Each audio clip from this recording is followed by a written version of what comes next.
In today's video, I'm going to teach you how to fix Metatrader 5 not working properly. If your charts aren't loading, prices freeze, or the platform won't connect, follow along and we'll walk through a clean, reliable sequence to get you back up and trading.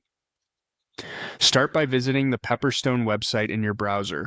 This isn't about logging in, it's simply a quick way to confirm if there are any platform announcements, server maintenance notices, or fresh download links. If your broker posts a notice about outages or updates, you'll know the issue might not be on your side.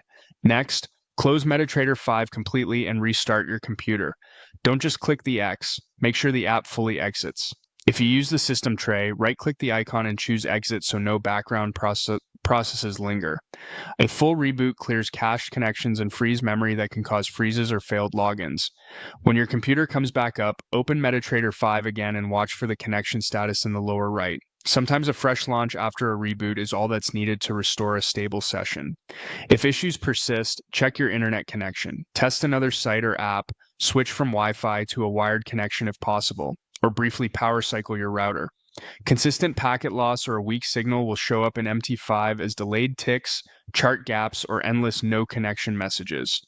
If charts feel sluggish, clear chart templates and indicators. Heavy templates, stacked custom indicators, or automated strategies can overload resources. Switch to a clean default template and temporarily remove custom indicators or expert advisors. This helps you isolate whether the platform itself is the problem or a specific add-on.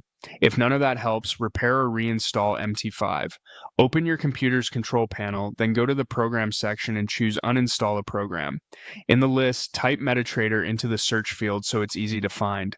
Select Metatrader 5 and click Uninstall/Change.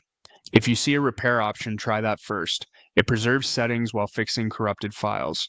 If repair isn't available or doesn't resolve the issue, proceed with uninstall.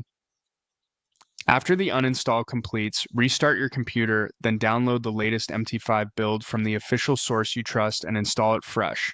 Once you're back in, open a clean chart and confirm the connection is stable before reapplying templates or indicators. Following these steps in order gives you the fastest path to a reliable, responsive Metatrader 5.